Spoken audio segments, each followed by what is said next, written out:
Assalamu alaikum wa rahmatullahi wa barakatuh. May the peace and blessings of the Almighty be upon one and all. Today we will be discussing a very important topic connected to the tongue.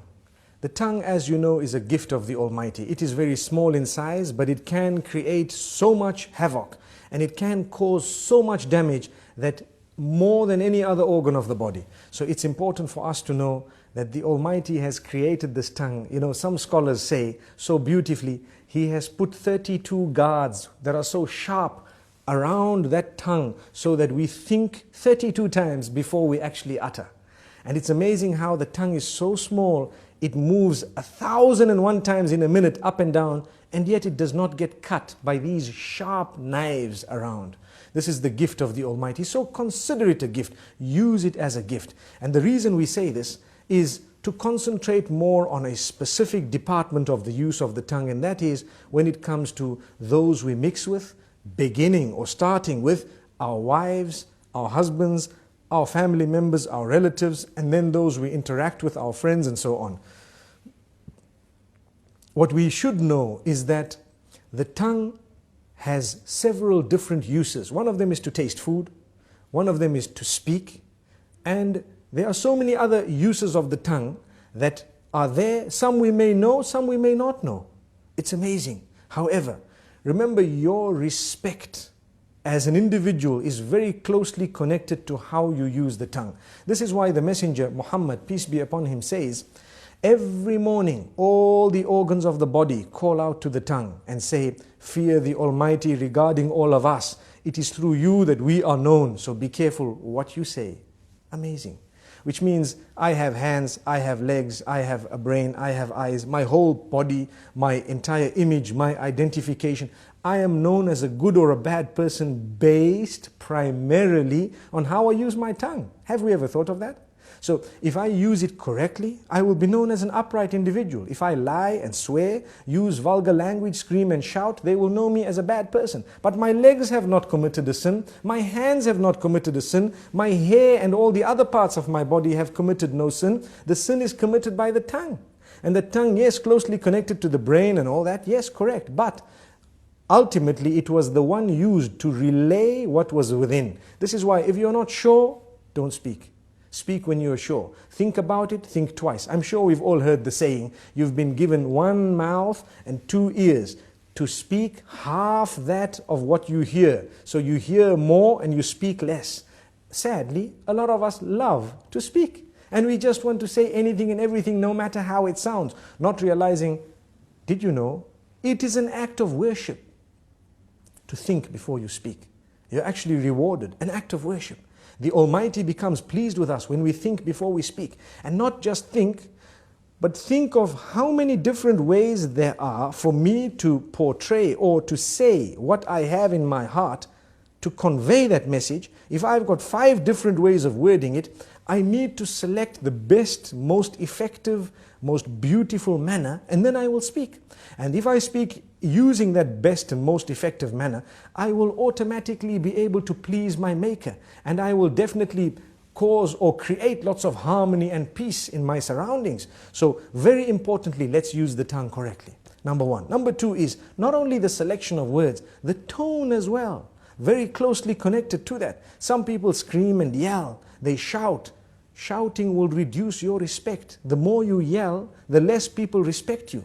The next time you say something, nobody will want to listen to you because you're used to screaming. And this is the whole reason that we say, speak with a tone that is audible, but a respectable term, meaning respectful tone. You will find, and I'm sure we've all seen this, when someone has a habit of speaking with a calm tone and always relaxed, you will notice immediately that the minute they open their mouths, everyone is silent and listening. Whereas when you have another who's always yelling and screaming, everybody's yelling and screaming with them. No one knows whether they are serious or not serious. And imagine if you hear a person yell or scream who has never ever done that in his or her life. Automatically you would know that this is something very important because this person does not use this type of language or does not scream. Amazing. So this is the importance of the use of the tongue, how it gives the whole image of who we are just by its use. Sometimes a whole company can come crashing because of a CEO making one statement that is negative or bad. And there are examples of that in history where we've seen this happening because of the abuse or misuse of the tongue. The same way a man who has always been respected can lose all his integrity within a split statement because of how bad it was and how evil it was. So we need to be careful. You are known by your tongue. Let us be careful how we use this tongue. We'd like to give a few more examples. Within the home, it is an act of worship to say words, to create the words and to utter words that will bring about a smile on the faces of your children and family members, your spouse primarily. Did you know that it is actually an act of worship to come home and utter words of goodness, sweet words, beautiful words, make people feel appreciated, make them feel wanted, make them feel the bond? And it is the tongue that makes us really connect to one another. And this is why we say it is an act of worship. So many people do not realize it's a charity to say a good word. A good word is a beautiful charity. We come home, we're silent. Being silent is something that's not good, especially when it comes to those who are waiting for you to say something of your own family. A good word. Yes, when there is a problem, you might want to remain silent for a moment. If you think that that is the best way of solving the problem for now, you might want to speak a little bit later. But even when you choose to speak, say the best words. This is from the messenger, may peace be upon him. And we always tell people charity begins at home. Sometimes we are very careful of our tongues outside the door. Whereas when it comes to in the home, those who work for us, those who live with us, those who are the closest to us in terms of family and so on, they are so worried of us opening our mouths because every other word is a swear word. Every other word is a lie. Every other word is a word which is derogatory, defaming, which is disrespectful, which causes hurt and harm. Why should we do that? A good Muslim will never utter words that are hurtful to others. There is no need to do that. Even if you disagree, with someone, you do not need to utter words that are hurtful to them, belittling them, making them feel like they are not worth it. Sometimes maybe the good statement from your mouth might actually make them change their minds and come on to what you had because you were so good. You came forward so beautifully. This is the religion. This is what we have been taught. Now let's ask ourselves, do we as Muslims really follow these teachings? We call ourselves Muslims. A lot of the times we swear so much that even those who are not Muslim are embarrassed. And it gives the wrong image of the teachings of the beloved messenger. May peace be upon him. And may the peace be upon all the other messengers.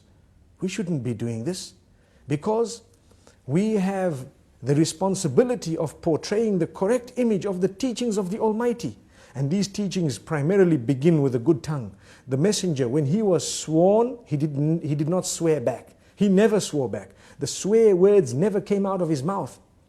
He says, a true believer is not he who is vulgar, is not he who speaks hurtful statements, is not he who lies, is not he who utters words that are hurtful to people, words that are incorrect, unjust. So we need to learn from this. Let us learn to be honest, tell the truth. For indeed to lie would be a burden on the shoulders, and it would be a very, very grave burden on the day of judgment. We should not be lying. We should not be hurting people's feelings. I hope I've said a little bit to motivate people to use their tongues in a better way, starting with myself and then everyone else. Remember, choose the best words, choose the best expressions, for indeed to do that is a great act of worship. Until we meet again, Assalamu alaikum wa rahmatullahi wa barakatuh.